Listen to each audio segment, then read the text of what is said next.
ankles. It's time for Grillo's AftershockXL with your host, Steve Grillo. How the hell did you get a TV show?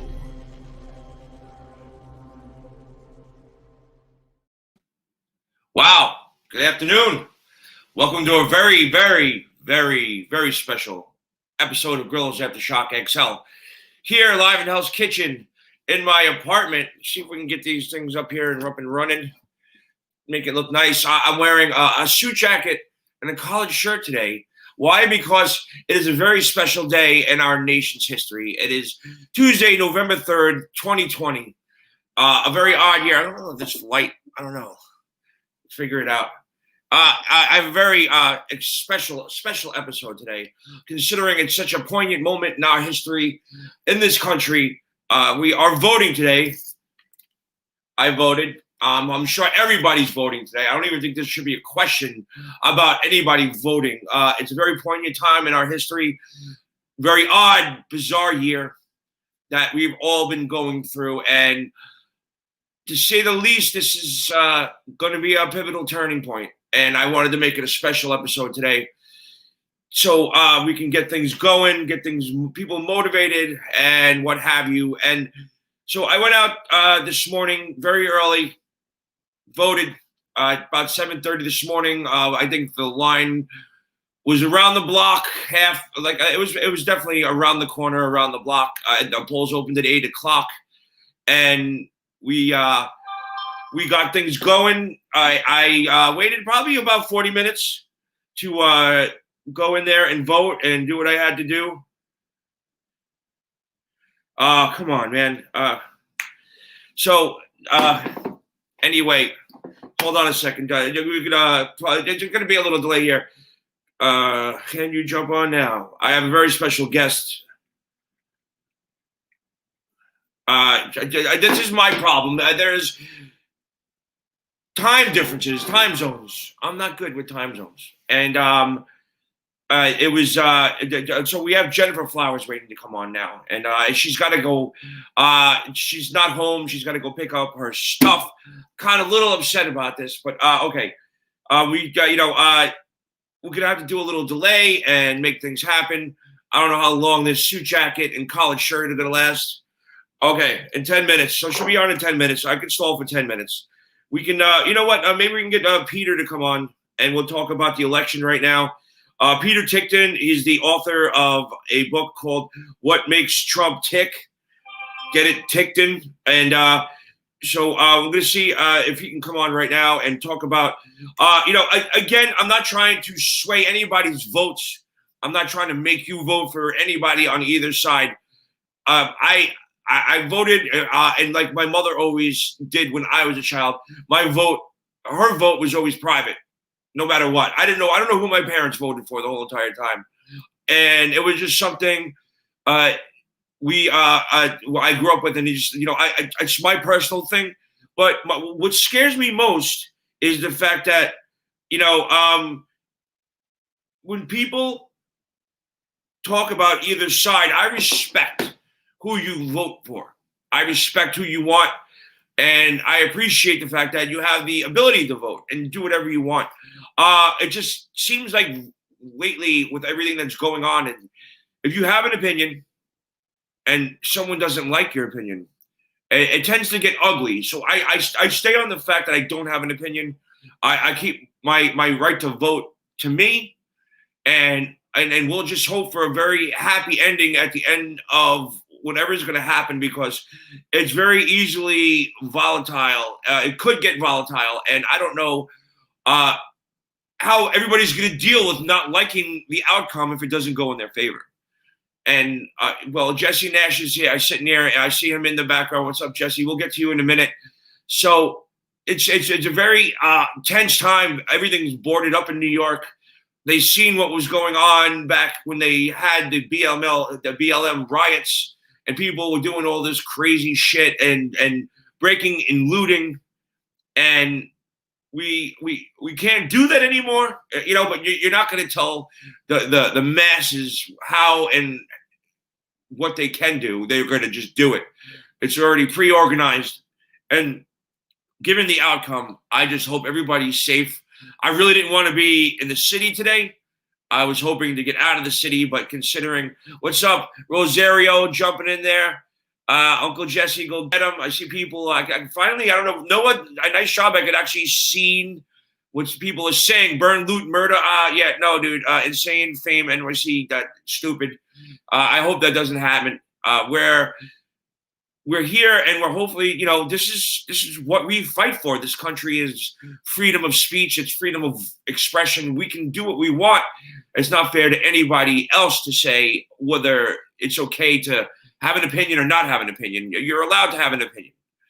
That's why we're here.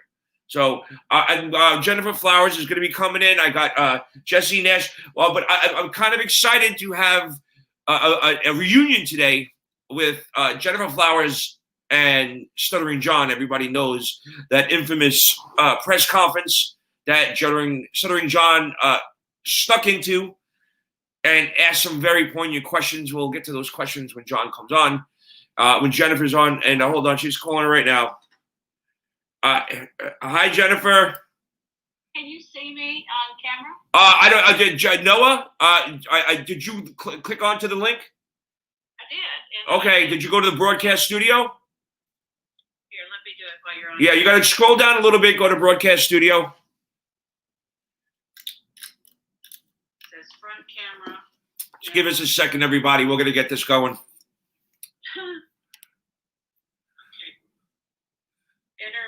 Enter with that now. Yeah, it says enter broadcast studio. This says enter without mic. Yeah, but you want to go with the mic. Okay, well, I'm looking here.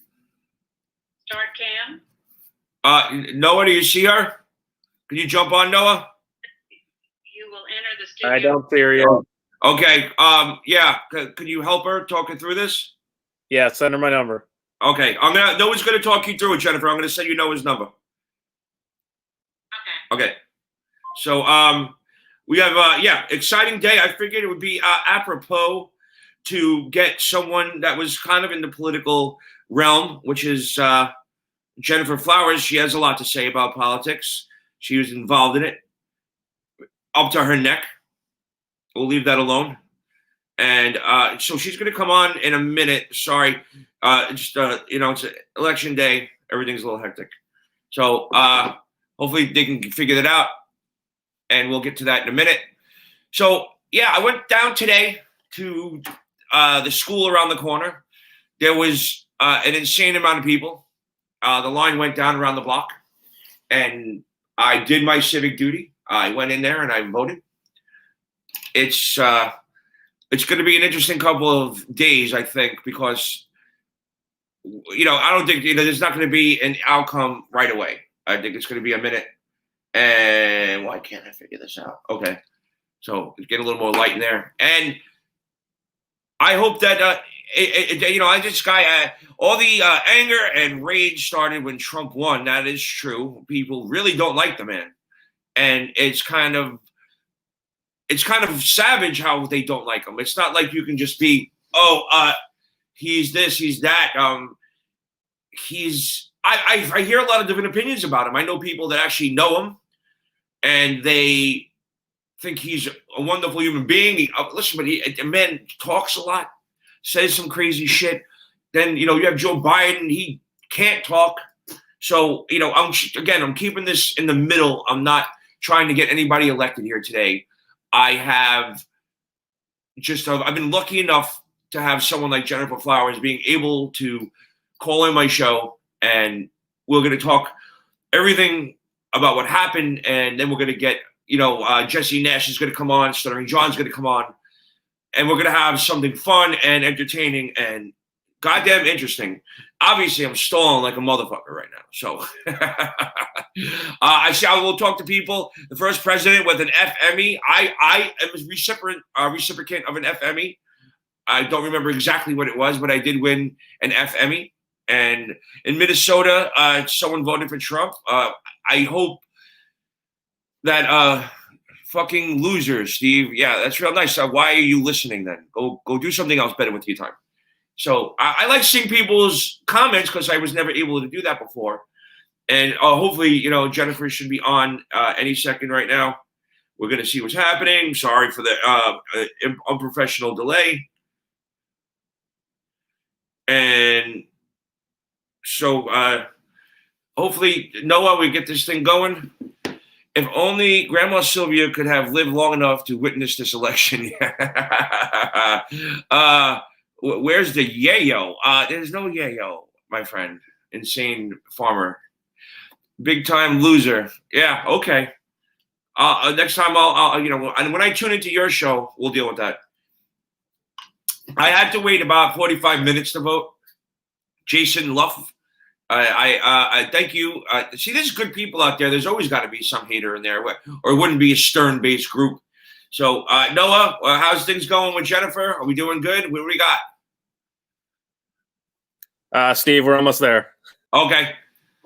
So we're moments away from Gennifer Flowers coming on the show, Grillo's AftershockXL, live from Hill's Kitchen. No, just the truth. Okay. Hey, Grillo, please reunited Stuttering John. Where'd that go? With a bunch of previous interviewees. Forget politics. How isn't clear Joe Biden and his family use the big guy position? I know, we can get into all of that, but there's legal things and non-legal things, and it's above our pay grade, brother, to get into what's really going on here. I always thought when I voted for Al Gore and Bush won, I really gave up on the whole idea of whether this voting thing is actually in our power or it's not in our power. And when Bush won, I was really kind of like just deflated about the whole voting process. And I will admit, last time I did not vote. I was in California on business. I didn't send in a mail-in ballot. I really didn't think that Trump had a chance. I didn't think they were going to let him in office. So I was like, what's the point? It's already a given. And he won and shocked the shit out of me. I was out at the smokehouse in California having a good time with my friend Ivy Supersonic. I was out there on business, and I just couldn't stop. And I was very surprised at the reaction to how people in California were really excited that he had won. And what's up, Cut YC? Bring on Uncle Jesse. We're going to get there. Oh, yeah, bring on. Yeah. If she ever got her salad tossed by Clint, we're going to get into details. Don't worry. I promise you, I will not disappoint you. I want to find out a lot of questions within the realm of not being kicked off of YouTube. We are now on Spotify. We're on Google. We're on a bunch of different new platforms, which is kind of cool. And I hope, Noah, we're able to get this shit together soon, brother. What's going on? And She's making her way on now. Give me a second. Okay. I'm very excited. This is bothering me right there. Sorry. Yeah, that's better now. It's the stupid little things. Break out the top shelf liquor.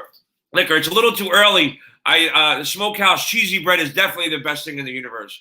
I love the Smokehouse. Gary, the bartender, very good friend of mine. Love him to death. Had some very good times at the Smokehouse. If anybody doesn't know the Smokehouse out in LA, it's right next to, Jesus, what studio is that? It's a big studio right there, and the Smokehouse is right across the street. And one of my favorite nights that ever happened at the Smokehouse, I got to meet the one and only Peter Cullen. And if anybody doesn't know who Peter Cullen is the voice of Optimus Prime from the Transformers. And it was an epic night. We sat there and listened to so many. I was with Roy McDonald, Warner Brothers. Thank you. Yeah, it's right across from the Warner Brothers studios. And it's basically a moment in time. It's like from back in the 40s or 50s, this was like the hottest restaurant. All the celebrities went there.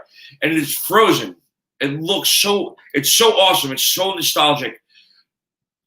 The food is okay. Cheesy bread, yes, awesome. But you go there for the prime rib.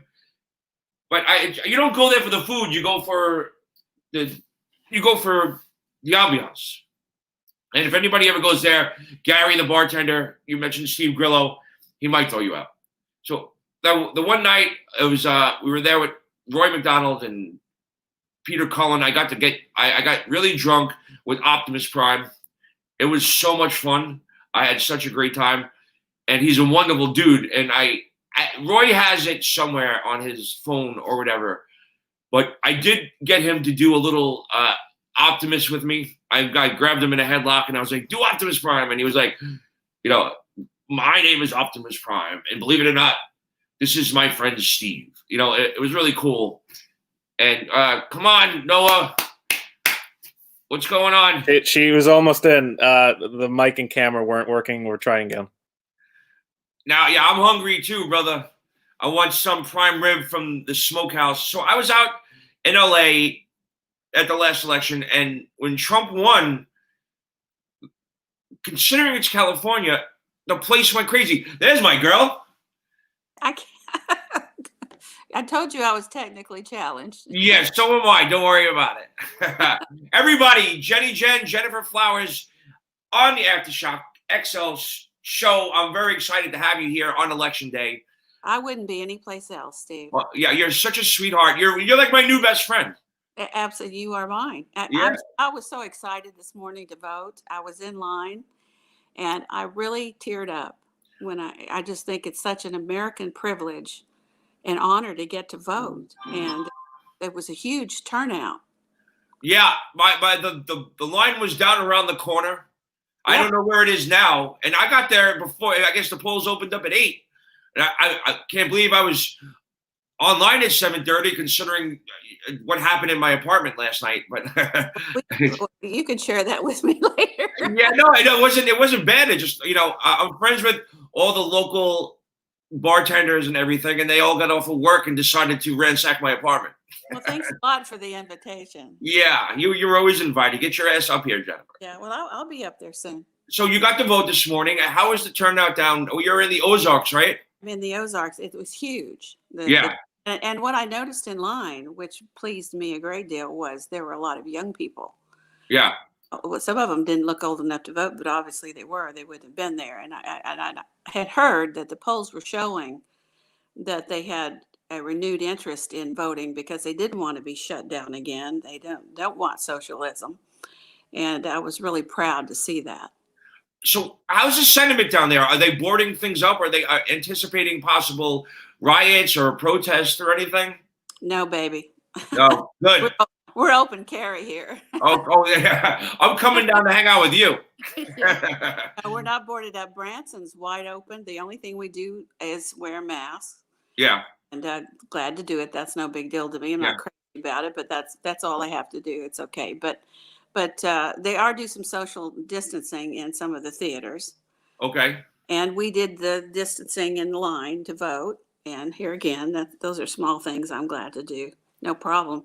But no, and I feel so fortunate that I'm here. I have a place, I have a business in places in New Orleans as well. But because it's so democratic and strict there, I don't choose to be there very often these days. So I'm here in Branson where it's more my taste, so to speak. Yeah, I definitely want to come down and visit you there. I've never been down that area, so I'm working to figure that out. We let Yankees in every now and then. Yeah. Well, yeah, I'm a redneck at heart. Okay, good deal. So first of all, you look absolutely beautiful. You know what, you stinker? What? It's 2:00 my time, and I just ran in here. I have hardly any makeup.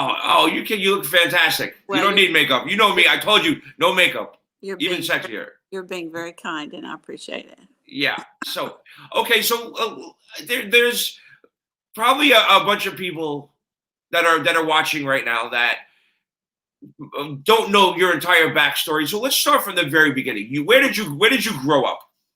Well, I was born in Oklahoma. I have a lot of family there. My mother and father are both from Oklahoma. I have extended family, but I was raised primarily in Arkansas. And you high school, you were the prettiest girl in high school, I'm sure. Cheerleader, how did that go? Cheerleader, 8 years. Yeah. Okay. Singer, you were the girl everybody wanted to get a piece of. Well, yeah, baby. Yeah. What can I say? And high school, you were popular in cheerleading. Where did that take you after high school? How did things started getting interesting for you? Well, after high school, I went to the University of Arkansas, and Okay. I actually made my first record when I was 11 years old. So I had been performing in front of audiences since I was 5. Okay. I You were had- born. You were born in the spotlight. It was meant for you. It was meant for me, and I don't mean that egotistically. It just was a God-given talent, and my parents were kind enough to encourage it and to do what they could for me to allow me to move forward with it. Now, there was a point in high school that I decided that I wanted to kick back. It was either because I was looking at, after I made 2 records and they both did well, and I was looking at maybe homeschooling, and I didn't want to do that. So I waited until after I got out of college, and I got an offer to start singing with a very successful local band, and did. I was singing 6 nights a week, and it was like getting paid to go to a party. It was fun, and I loved it. And I've been singing and performing my whole life. What really slowed me down, needless to say, was the Clinton situation, and because that just took on a personality of its own, and that was something I had to deal with. But basically, that's the entertainment business has taken me all over the world, and I'm very grateful and blessed. Yeah. So Do that. how did the Clinton situation come about? Like, let's start from the very, very beginning. How did you get involved in all this? Like, I told you to read the book. well, people are going to read the book. Well, that's the whole point of you coming on here, because you have a book to read. But give people a little bit of insight. Tickle them a little bit, get them excited about why they want to get your book, and explain like what happened a little bit. You don't have to give the whole story. Yeah, the book came out in '95, so it's not new, and it's not the whole story. It actually came out before he made an admission of me. I didn't plan this. It was not something I would have ever done. I would have kept the confidence to my grave if I'd had the choice. But when Bill decided to run for the presidency the second time, then the national media became involved. There had been a lawsuit filed against him during the last gubernatorial election, saying that this man was not fired for the reasons that Bill stated, but because he knew of a slush fund that the head of the administration agency had set up for Bill to spend on women, and listed 5 women. Now, Bill had all the power at that time in Arkansas, so he had the case moved to the court of a judge he had appointed, who denied the subpoenas and sealed the case. So there was a lot of inside shit going on. That was the cow that kicked over the lantern in Chicago, really. Okay. Public information. So when Bill decided. Okay, what just happened? Hello? Noah? I'm here. Okay, I got you now. Go ahead, keep going. So Bill decided to what? When Bill decided to run for the presidency, the national media got involved. So they're finding this lawsuit, and they're seeing the list of women, me among them, listed as supposedly having something to do with him. And they started investigating it. All kinds of media was coming to town, and I was very concerned. Bill still felt like he was bulletproof. And he just kept saying, well, if you'll just let me know who is coming around, I can shut them down. I said, well, I think you're being very naive. Because this is the national media, and they don't care about you. Yeah. So real quick, Gennifer, just because we have such a short time, I want to reunite with somebody that I think you already know. We'll get to that story again, but you cut to the chase, where you had this big press conference in New York. Yes. Declaring that you had an affair with Bill Clinton, and the person that disrupted your press conference, which made it national headlines, is one of my best friends in the world, and he's here with us right now, Mr. Stuttering John Melendez. Oh, Gennifer, will you be sleeping with any other presidential candidates? That's it. That's going to be in the next book. Yeah. Did Governor Clinton wear a condom? I asked you that at the press conference. Was there ever a threesome? Yeah, those were my favorite part of that, Gennifer, was when you started laughing. Well, I mean, that was hilarious, and I couldn't believe you asked it. I loved it when you said, did Bill like threesomes? I wanted to say, Well, yeah, but Wait, so did he? Well, wait, first of all, what guy doesn't like threesomes? well, right. I mean, he Sorry. did, but I didn't. Oh, okay. But Did you just say that Bill asked to have a threesome? Uh-huh. Oh, wow. So I was. Bill asked to do a lot of things. So how does Bill integrate that into a conversation? What's his move? Steve, you know how to do that. You're asking me. Yeah, I want to know how Bill runs his game. That's the whole point. Well, he's pretty good at it. I must say, I have to give him credit. He's pretty smooth. Well, just talking about, we did a lot of things in private together. Like put food on each other and, just did all kinds of I used to tie him up with silk scarves, and I put makeup on him now and then, and we just did all kinds. So he just said one day that he thought it would be fun to, add a third person. And I said, you mean a man, right? He said, no. And I said, no, this is one thing I'm not interested in, and that's eating pussy. Not doing it. This is why I fucking love her. That's over. No, I think it was the threesome question that had you smiling. So now I know why. Yeah, you were great. That was such a serious moment, and you remember how huge it was. I mean, there was media there from all over the world, and you popped that question, and it really got my lawyer who was picking people. And who was your lawyer? I looked at him like, all right, great. I'm trying to be serious here.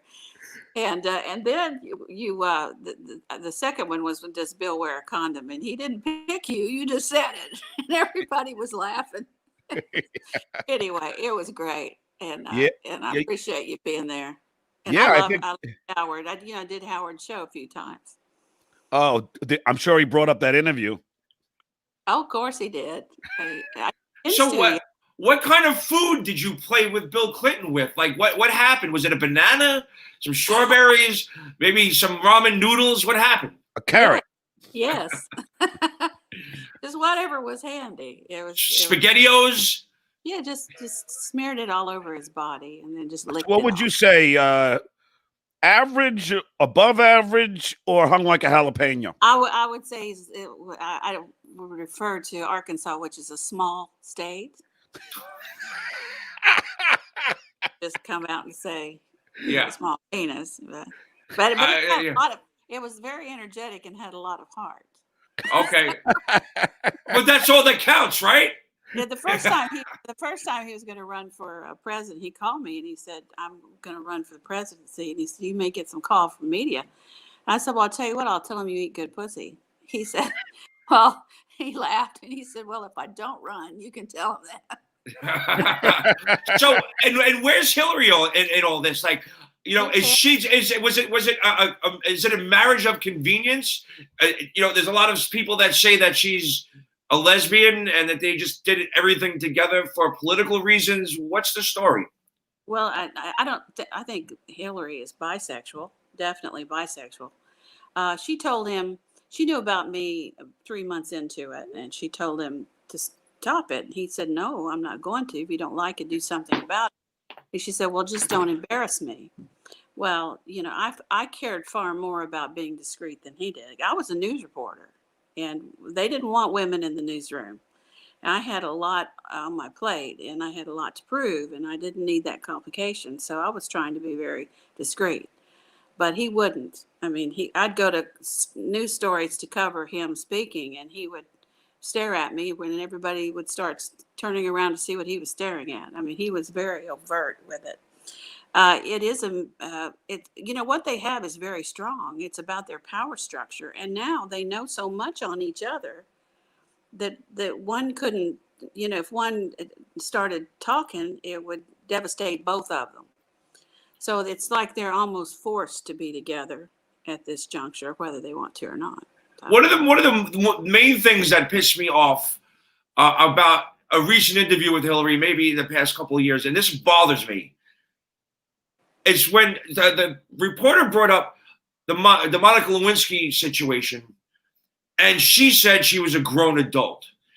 And John, both of us were in intern situations where, especially not at the White House level, but we had to deal with it, even though it wasn't even that big of a deal at the time. There was a corporate structure where they were interns, and you didn't fraternize with the interns. They were considered students, children in their 20s. And for her to drop that excuse that she was an adult, when someone's in power and they're dealing with a student, and for her to dismiss it as, well, she was a consenting adult, I don't buy that. Well, obviously she was of age, but she was just a kid. Yeah. And he's the president of the United States. He took advantage. And it was just dismissed like, oh, well, she was of age. I don't think that's an excuse from someone who's an intern. What do you expect Hillary to say, though? I mean, she's not going to admit anything. So she's come up with something. That's when the women's groups or the Me Too movement. See, I was telling you on the phone the other day that the women involved in the Clinton scandal are the me-nots. we got no support even after the Me Too came about. They didn't reach out to any of us. Right. So that's the way it goes. You just have to fight your own battles. And Monica's actually done great. I tell a little story in my show that I ran into her. And I said, Monica, it's good to see you. Looking good. She had lost weight. I said, how have you been? She said, well, I've been good. She said, I just made a really big change in my life, a big difference. And I said, well, what'd you do? She said, well, I went from Democrat to Republican. I said, well, that's a big deal. She said, well, those Democrats left a bad taste in my mouth. Oh. God bless. Now I really want to meet Monica Lewinsky. Sorry, Monica. Yeah, no. There was one point I was in Las Vegas and I was at like a Benihana's or some type of thing, and Monica was at the table next to me, and I was like, wow, it's kind of weird. Like two really famous interns in the room in one time. Which side of the menu did she order?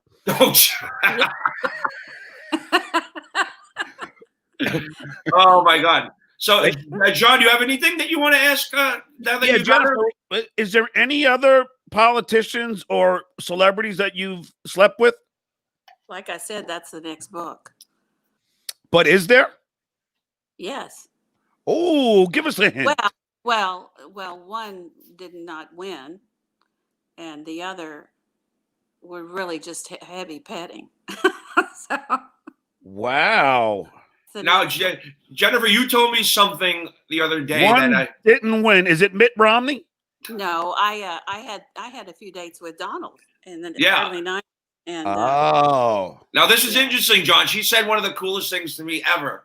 And what is your regret of your dating Donald Trump? That I didn't give him some. Yeah. That would have been another notch in my belt. See, John, how cool is she? She's like, she regrets not sleeping with him because how many people could say they got two presidents underneath their belt?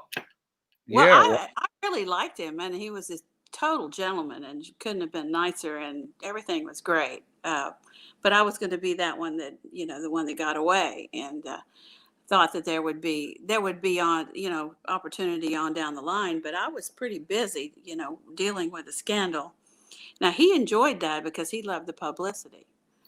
In fact, he initiated, he actually called the Star magazine and asked if I would allow him to have my number right after the article had come out in there. But I have a lot of respect for Donald, and, I voted for him today.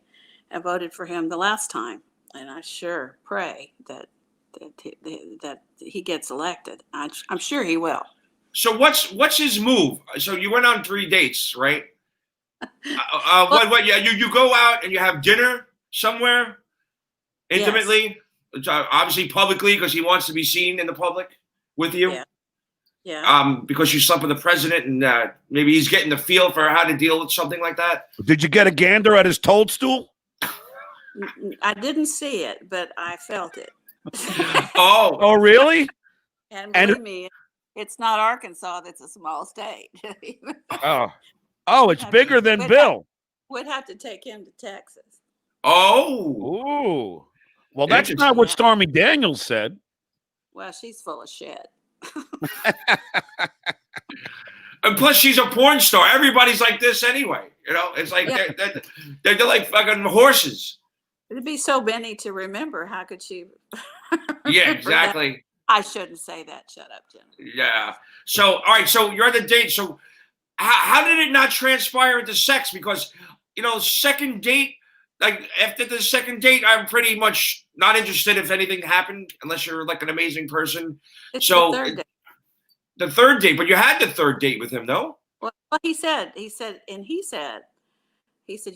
the third date. You know what that means? Yeah. And I said, we'll see how the night goes. Yeah. So Noah, this is a good time to bring on Mr. Jesse Nash because he's an investigative journalist. I want John to meet Jesse. Gennifer, I think you already know Jesse. So Jesse, I know he's been sitting in the back patiently, and I'm sure he's chomping at the bit. Everybody, Jesse Nash. John. Hey, Jesse, how are you, man? How are you, John? Jesse's having Good. I I can't- hope you got rid of your stutter. Hey, Jesse. Yeah, not all the time, Hi, Jesse. Jennifer. How are you, Hey, man? Donald. How are you? Good to see you. So Donald Trump, our president, did he walk tall and carry a big stick when you went out with him? He did. Who introduced you to Donald? Who is the man or the woman that brought you into his world? Well, he called the Star office. He knew them. of Jeffrey course. Epstein. So is there a What'd you say? particular person that you owe a gratitude of thanks for introducing you to Donald? Well- Donald, were you listening, Jesse? Donald reached out to her. No, I know it's Star, but who was the one that that allowed that to happen? Do you remember the person's name? Dick Kaplan was the editor at that time, and he called him because he knew him and said, would you ask Gennifer if she, I'll give her my number, she could call me, or I'll call her. And so he called me and said, would you be interested? And I said, sure. So gave him my. What's Donald's best move?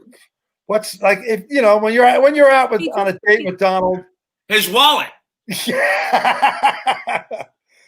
Money. It doesn't.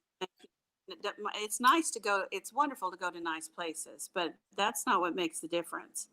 The fact that he wasn't pushy, and that he was a gentleman, and acted like he cared about what I had to say and my opinions, was a real turn on to me. And that's what made the difference in him. And did you have any clue that he might become the president of the United States? Number 45?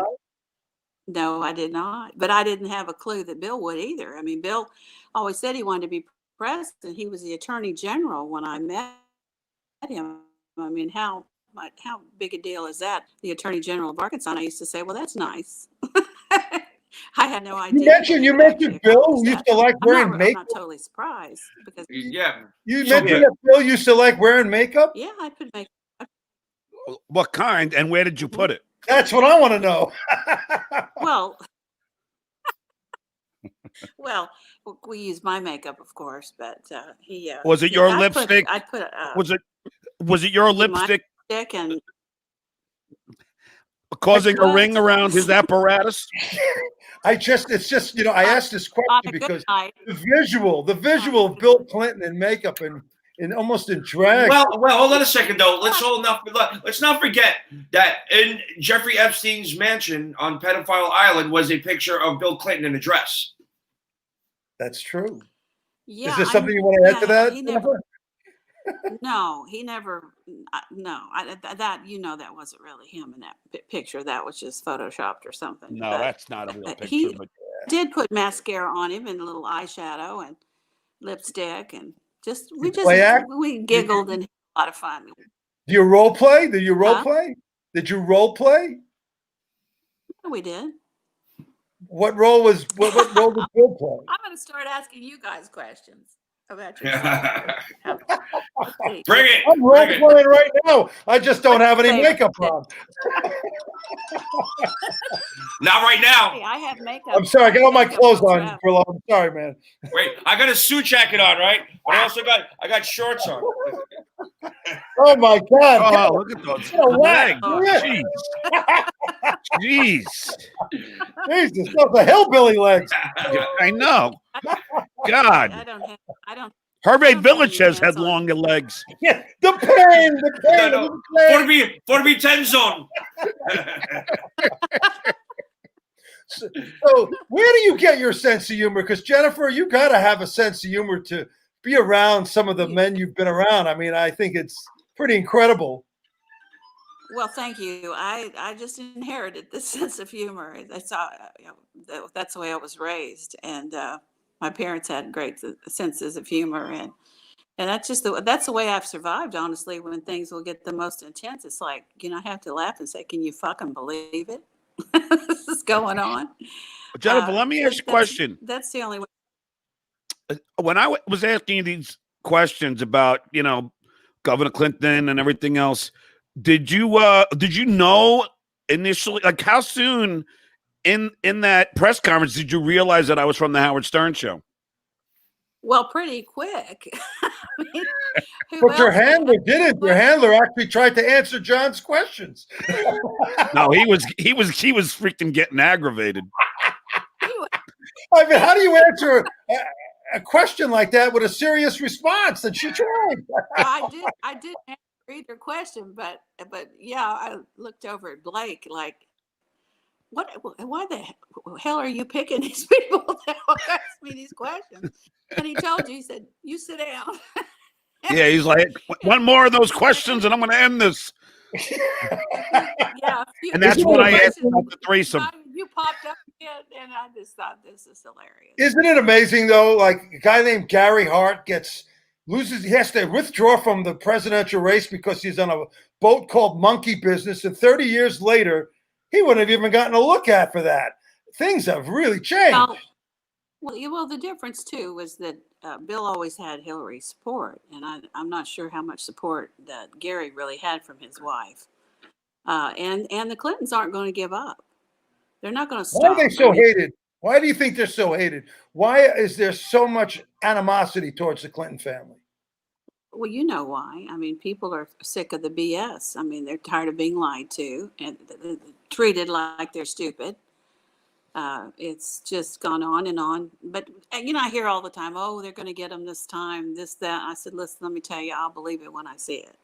John, you got something to say. I can see you winding up there. Yeah, no. I got to get going because I got to do my podcast. Is something I said?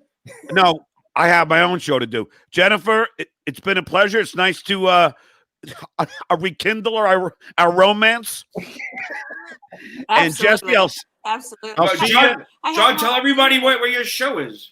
Oh, I today I have James Carville on, the New York Congresswoman Carolyn Maloney, and author and filmmaker Don Winslow at noon live on YouTube. And I'll see you guys later, Jesse. It's great to see you, John. Jennifer, you want to say something to John? I just had no idea. You just threw your kiss, baby. There you go, baby. Next time I'll take you out to dinner and show you my toadstool. Yeah, you do that. Fucking sharp as a bowling ball, John. Good move. Jesse, there's no D in stuttering. When you write this article. Oh, okay. Yeah. Thanks for giving me a lesson in spelling. I'll see you guys. Bye, John. Have a good show. It's been a pleasure. Thank you. By the way, I was speaking to someone that the other day, Jennifer, that she wanted to say hello. Another person draped in controversy, Jessica Hahn, wanted me to say hello to you. How is she? She's good. She looks as great as you do. She's out in LA. She had lost her husband and got remarried. She's out there doing her thing. And she's always like a big sister to me. When I was on the Stern Show, she used to be really nice to me. She used to mail me weed from California and always do like really awesome things. Thanks for sharing. Yeah, no, she was good to me. And I tried to get her on, but Jessica's sort of very camera shy. She did do my show at some point, and it was a nice interview, and we had some fun. But she's just very ask a question, Jennifer will answer. Yeah. So if you want to ask a question, I guess go to Grillo's AftershockXL, and I guess you can ask questions. She and I did a show together, and I thought she was absolutely gorgeous. And yeah. No, I have I'm a sucker for redheads.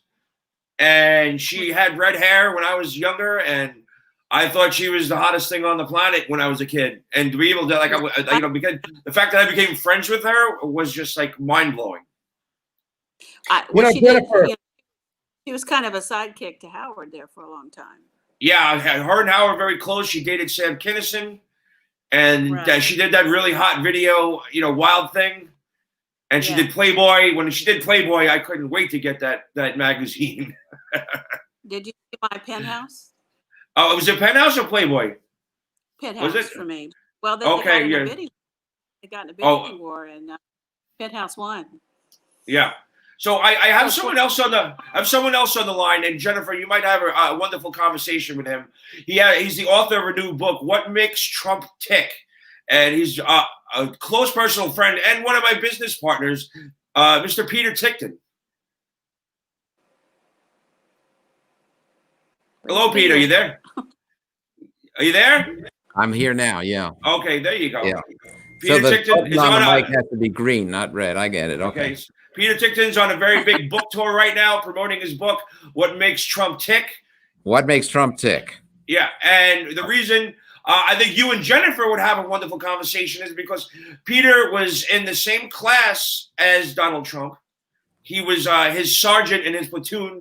Trump was he was the general. What was he? He was my captain. I was his platoon sergeant. Okay. He appointed me as his platoon sergeant.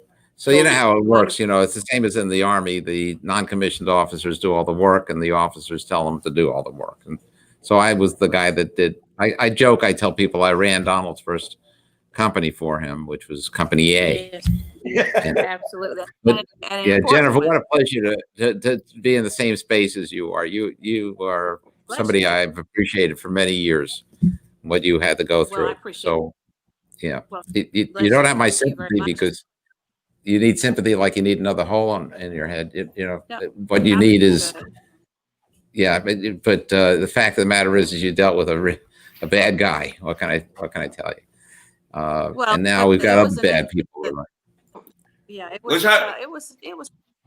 tough at times. It really was very tough. I particularly worried about my family.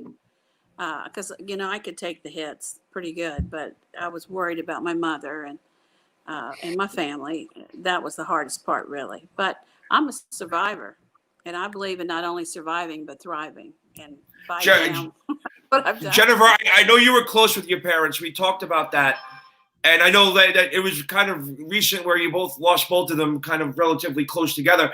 How did your family deal with all this? Well, my mother is a scrapper, and she would just get so mad and upset, and I was worried that it was going to affect her health. So I made a deal with her. I said, Mama, don't watch it, don't read it.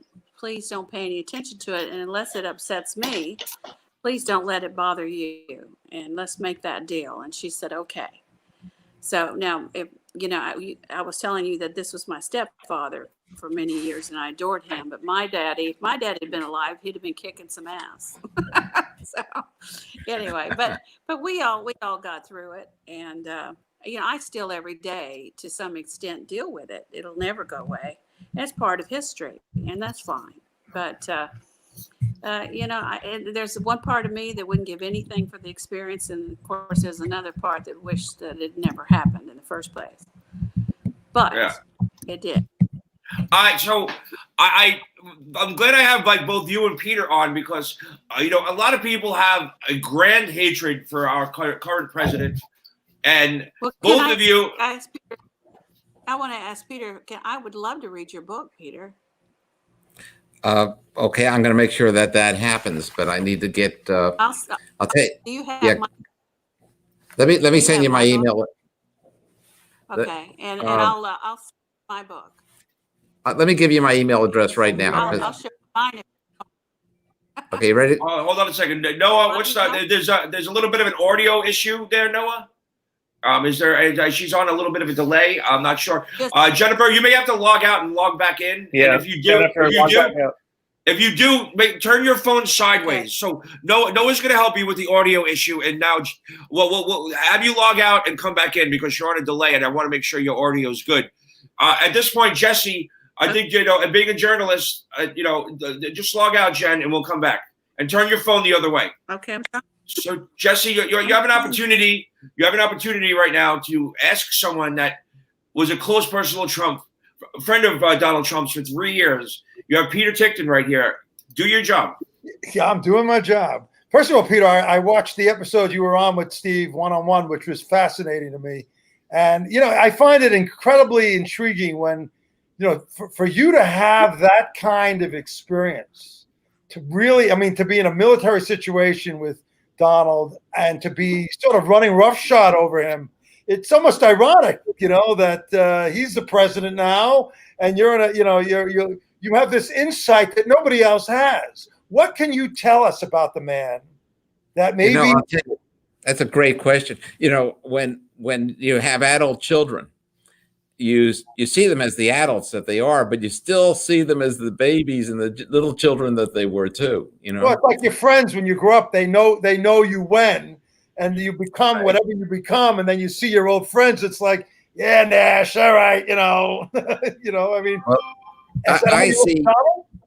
I see, Jesse, I see Donald Trump as the 17-year-old that I knew him as well as the 74-year-old that he is now. So when I see him, I still see that young energy. I still see that young person. But I'll tell you. Yeah, Peter, we lost you. I'm not good at reading lips. Yeah. You meant to lay on. You meant to log on. Gennifer, you're back now? Am I? Can you hear me? Yeah, you're fine.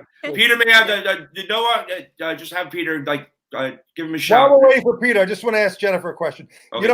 With the Me Too movement, you are like, to me, you're the me in Me Too. The fact that you put yourself in line with these men, and you could have easily been ripped apart, yet you've endured over these years. I was on a show with you 30 years ago with George Wayne from Vanity Fair on Geraldo. It was a live show just like now. And, they tried everything they could to demean you, and you just stood your ground. You kept it in focus. And 30 years later, here we are. First of all, I want to know what you think of the Me Too movement.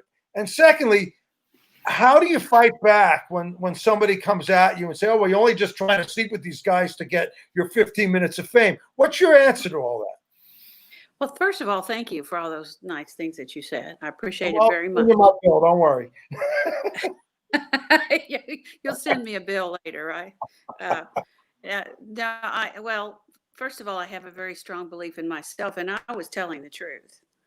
And having been a performer for many years prior, I was used to being in front of an audience, and I was just determined not to let people affect me, because they win when you let them affect you visually. So I wasn't going to let that happen. And believe me, it was very difficult at times to not call somebody an MF. I just was determined to, like I said, to survive and to have a quality of life.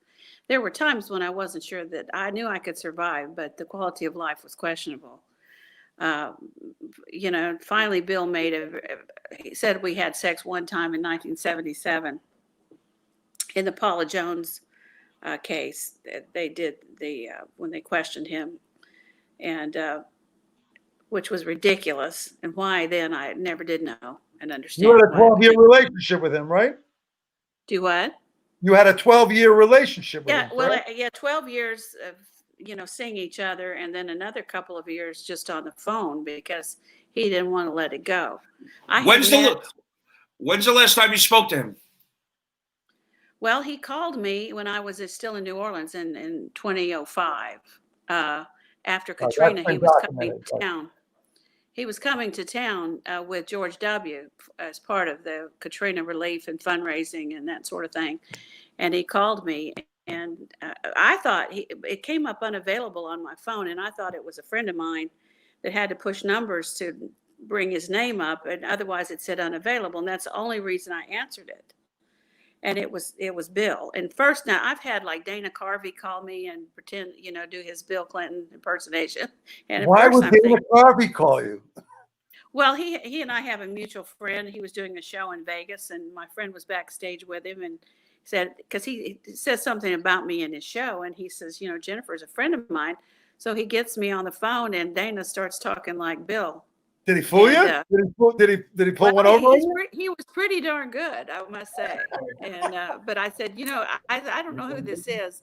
You're pretty good, but you're just not quite there. My friend the most controlling, you know, when you are with the president of the United States, you know, there's a lot of power being wielded. Do you get intimidated? How do you deal with that kind of control that another person has over you? Well, they don't have control unless you give it to them. And I was. And how do you not when it's so intimidating? Well, I was always taught was raised to throw my shoulders back and to defend myself and to not take bullshit off anybody. That's so hot. What I. Thank you. Calm down. You're getting chubby right now. Come on. Well, what I was going to say before we had the audio issues is there is a great large amount of hate for our president right now, or the president to be, president maybe not to be, and I respect Peter and I respect Gennifer a lot, and the one thing that you both have something in common is the fact that you both say outside of all this that Donald Trump is a really wonderful, nice person. And that people don't want to hear that. They hate hearing that. But, you know, Peter, you're one of the most respected people I have in my life. And Gennifer, I'm just getting to know you, but I respect you immensely for your courage in doing what you did. But you both had the same opinion about someone, and you both know them on different levels than, say, what the media portrays. Now, Peter, I want you to explain exactly why you think he's a wonderful human being, and then Gennifer, you go ahead and do that. We lost Peter again. All right, then we'll go with Gennifer. Go ahead. Well, Donald is real. He's he has a very soft heart, and he's very generous. He's not a perfect human being. None of us are. But he really is sincere. I've never, in my history, and I've been through a few presidents, I have never known a president to have accomplished his promises the way that Donald has, against all odds, against his own party. He's look at his family. I mean, you don't raise that kind of a quality family unless you're a good person and you can lead by a good example. What do you say to people? What do you say to people who call him a racist? Oh, he's anything but a racist. He's not a racist. That's just, well, because that's convenient for them to say and to try to label him. That's the fake media. That's the BS that they're putting out there. He's not a racist. Yeah, I know. I had to do a costume change. I feel more myself now. I had to get the suit jacket off. Ooh, babe. So, and Gennifer just had something. Peter, what makes you think or feel that Donald Trump is a wonderful human being? And I know you said that before. Pete, you there? Getting audio from him. Okay. Hopefully they can fix that. But the only time I met Donald when he came up to the radio station, but it really was, it was more like, do you want coffee and can you sign this release? But my other story about Donald, which is pretty funny, is Howard every year had a big birthday bash. Right. And it was like, it was basically for the sponsors and everything. And, but you usually had that's when Gary Dell'Abate would book like huge guests like David Bowie.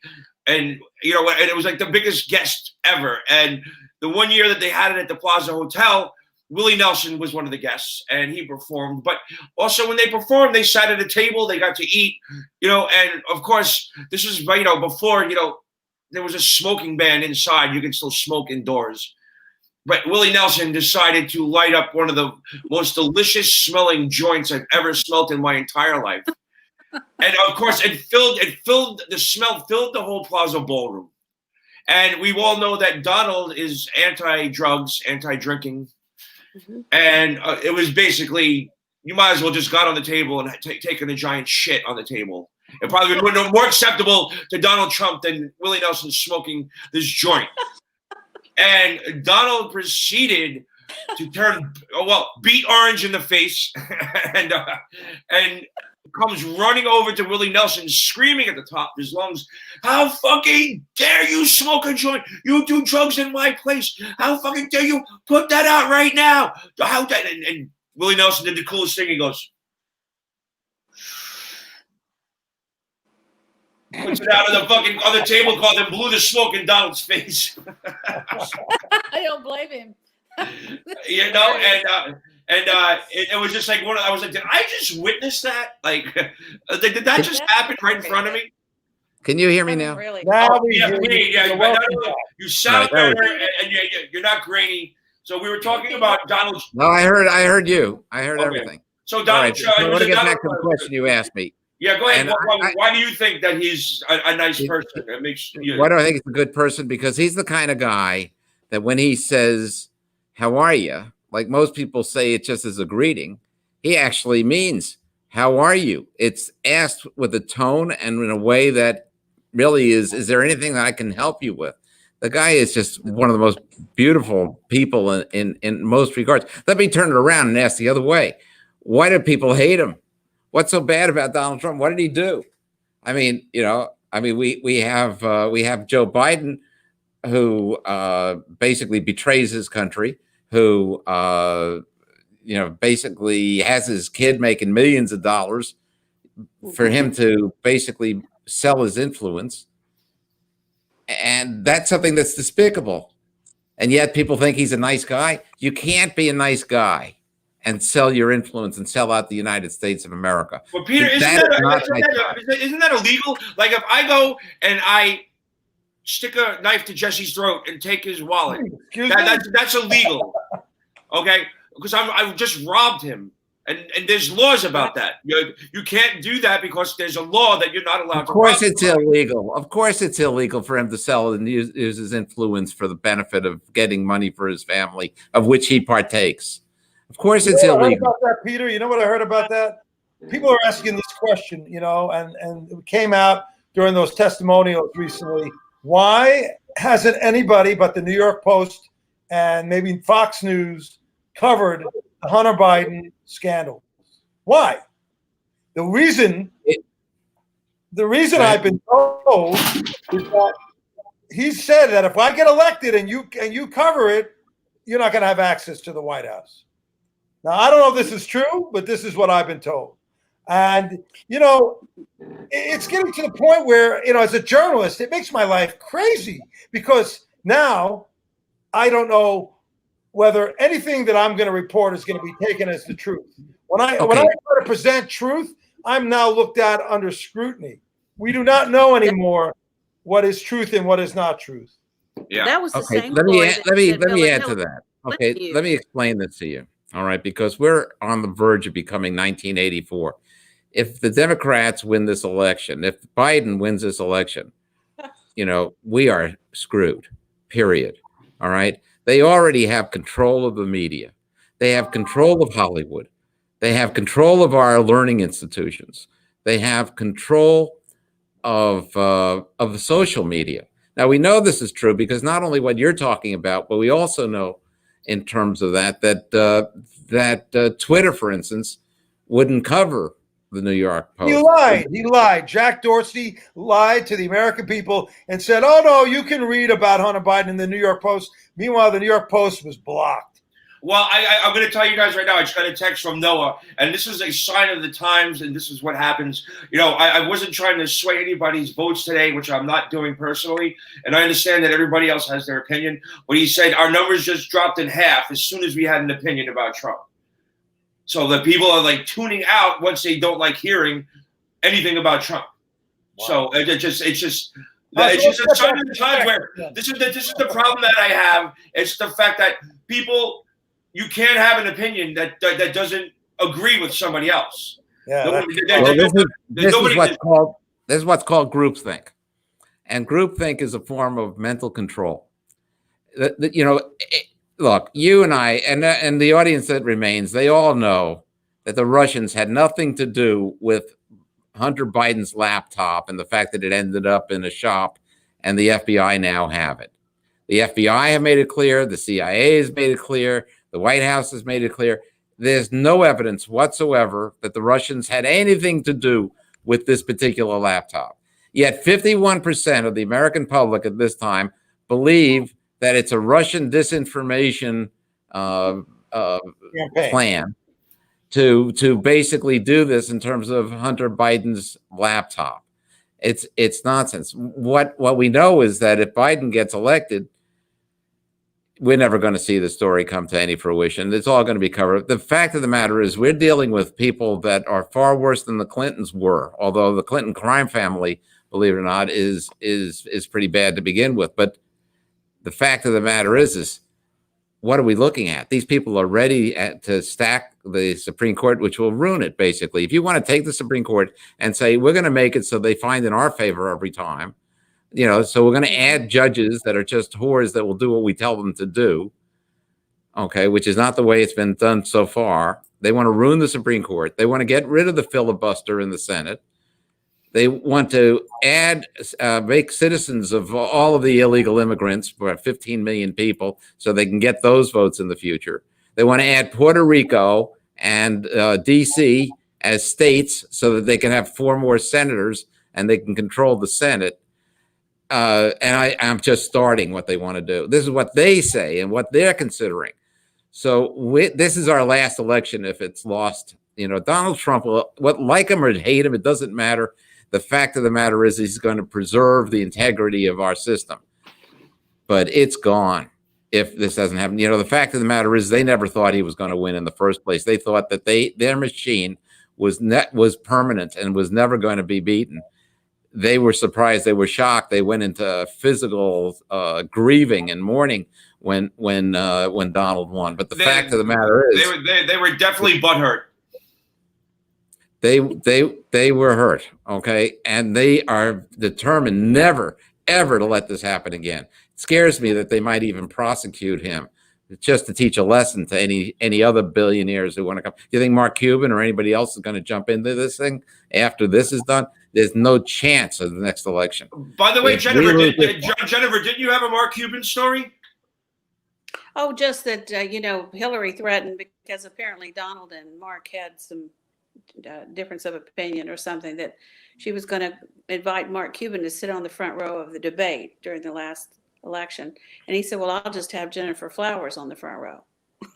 Yeah. And by the way, Gennifer, good for him.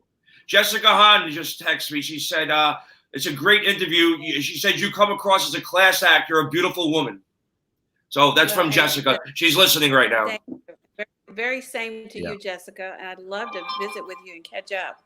You've always been one of my favorite people. So anyway, we're gonna wrap it up. I got a lot of election drinking to do today. Well, before you do, let me just say one more time. Yeah, of course. Go right ahead, Peter. You got What makes Trump tick? You go to Amazon. What makes Trump tick? It's available. It's if you don't laugh out loud at least once, I'll buy it back from you. It just, believe me, it's a great read. You're going to enjoy it. Peter Tichton, one of my very good friends, a talented, very smart man, and it's an honor to call you part of my family, Peter. Thank you so much, Steve. You are. I don't know how you do it here or what you act like or whatever, but I will tell you, I know you better than whatever you do or say, and you are really a decent, wonderful human being, and I really appreciate you, Steve. I appreciate you too, Peter. Have a great day, and I'll talk to you later. Well, I'll text you later. But do you remember the last election we were texting back and forth? We were both having a good time. Like, holy shit, he's going to really do it. Yeah. Jesse, nice meeting you. Nice to meet you, Peter. Jennifer, conversation, man. Yeah, just being in the same ether as you is an honor. Nice to meet you. It's an honor to meet you, Peter, and all the best with your book. I can't wait to read it. Good. I'll make sure you do. Thank you. I'll get that from Steve. He'll get me your contact. I got you. Okay, perfect. Thank you so much. You're welcome, Peter. Thank you. So we got you and Jesse here, and I want to thank you both for coming on and dealing with this election bullshit together, holding hands, kumbaya kind of thing. I'm reading all the comments, and and people just don't want to understand that fact is fact. I'm not saying it's anything, but it's as soon as you come up with facts like the fact that how illegal it was that the Bidens did anything, they come back with, what about the 10,000 things that Trump did, that were illegal? It just, it's never going to go anywhere unless people actually. Yeah. What's that, Jen? What about all the campaign promises he kept? Yeah, I know. I know. There's a lot because they hate Trump so much, and I have my issues with Donald. I think he just the way he talks really kind of rubs me the wrong way. I think he does more with less words. Well, I sometimes I'm thinking, Donald, get to the point. His speaking pattern is what it is. He's not faking anything. He is who he is. But let's look at the facts. What has he actually accomplished for the American people? I don't get the racist thing, and that is really a horrible thing. Don't like the way he talks? Okay, fine. But what has he done for you? A great deal. Yeah. For all of people, us. they don't want to see that. They see his face, and they think he's an orange monster that needs to be locked in jail. Well, that's ridiculous. That's just ridiculous. I have little patience with idiots. So when I hear that, it just yeah. If you were face to face with Donald the day after the election, what would you say to him? Congratulations. Oh, I got a better question. Just say hypothetically right now. Hold on a second. Bill Clinton's on the line. What do you have to say to Bill? Were you going to ask him what kind of makeup he likes? Oh yeah. You guys can take a trip to Sephora, maybe pick some nice rouge out. So when you were doing his makeup, did you do his lips? What color does he like to wear? Red. Red. Ruby. Red or better. Redder the better. Red lipstick. Yeah. So no, well, really, what would you have to say to him right now?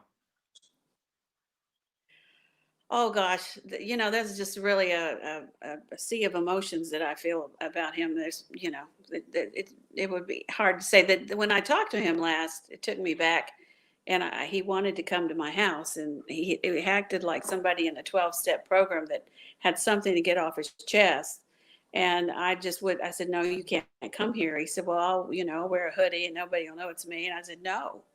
And I actually left the house because I was afraid he would, because I didn't know what was sincere or a setup or what might happen.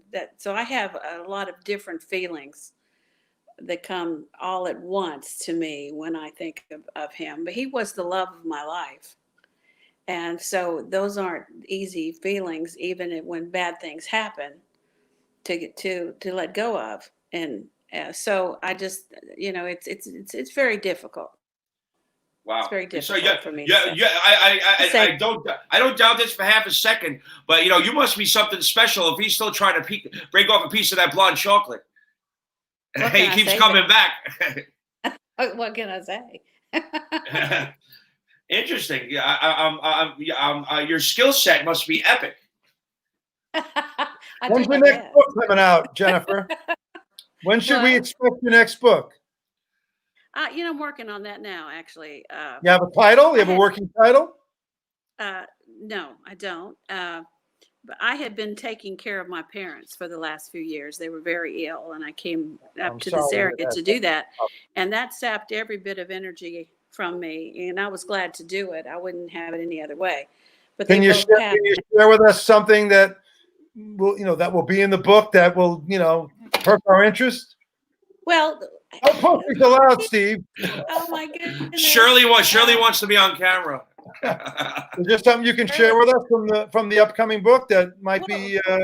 It's going to begin with when I was awakened at like 3:00 in the morning by my husband, because Bill had made this partial admission of me, and every media in the world was calling my number. Back then we didn't have the cell phones look like a brick. We didn't. I had one, but it's not something like we use today. And so I had, regular telephone with a voicemail on it, and my husband had fallen asleep in the den, and the phone was just one message after another, and saying, did you know, and would you interview with us, and blah blah blah. And so he came in and he woke me up, and I thought I was dreaming. I said, "Are you serious?" But then I found out that what a partial admission it was. He lied under oath, basically. He lied big time. Yeah, one time in 1977, maybe 1,000 times. But anyway, and then there just have been a lot of things happen since 1995, obviously.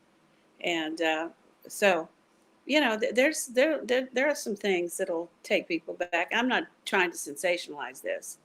It's just, a few things. I don't want to tell, because then, when I finally release the book, then there'll be no surprises. That's your hook right there. So Gennifer, they can find your book on Amazon from 1995 if people want to read up on what's going on. If they want me to autograph it, they need to go to my website, which is at the moment under reconstruction, and it should be ready to go in about a week. Otherwise, you can find it on eBay. You can find it on Amazon. Of course, those are not the ones that I can autograph. If you send it to my website, I will personally autograph. You can tell me who you want it to, and I'll be glad to send it out to people. I also have the penthouses available. It's now a collector's item, signed. It's worth about $2,000. Yeah, I'm looking at the comments. Like, there's a bunch of people. They want to know if you'll show them your boobs, but we don't have to go down that way. Penthouse paid me $23 million to show my boobs. So if I've got the time. How much? $23 million? Wow. Well, I was paid $1 an issue on the back end. I got $1 million up front, and then I got $1 per issue, and it sold $23 million. Wow. People just want to see people selling the history of the magazine. The Vanessa Williams sold $25 million. I sold $23. People just want to see you naked, Gennifer.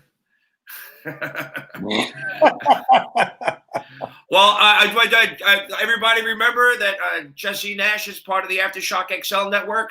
He has conspiracy theories and coffee. We have a big China Club episode coming up. And Gennifer, can we make a small little possible announcement? You're interested in having a show here on the AftershockXL network? Is that correct? Absolutely. I'd love to be affiliated with you. I think you're great. And yes, I'd love to pursue. I have a great name for your show, Gennifer. What's that? Cocktails and lies. That. How about this? Everybody wants to smell the flowers. Yeah, baby. Let's not run this into the ground, Grillo. Oh, the Grillovator has spoken. Oh, on that note, I want to thank everybody for being on my show today. On the live, go vote today. I voted. There it is. There's the proof. I got up stupid early this morning. I think I was still half drunk from last night. And I voted. There's always everybody over at Bright Shot and the air cleansing system at Bright Shot. If you guys have a restaurant or a theater, they have the new filtration system that will absolutely purify air 100% free of 99% free of the coronavirus. If you have any interest in that, air affair at brightshot.com, or just go to brightshot.com and you can check out their new filtration system that is going to save and change the world. And I always want to thank my boy Alfie at Sterling Assault. You see those rings? He custom made those rings for me. Got the AftershockXL ring right there. And he's an amazing jeweler and custom jewelry maker. I love Alfie. And you go to sterlingassault.com and you mention Grillo's AftershockXL, 10% off. There you go. You can make anything you want and any fine jewelry.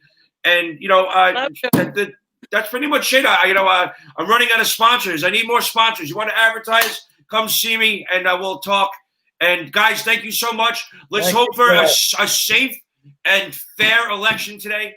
I'm not trying to sway anybody's vote, if you have an opinion, and I respect that, just respect mine as well. Thank you, everybody. Love you. Yeah. Let's all be safe and pray for the best. All right, man. Well, Thank you. bye. Bye-bye.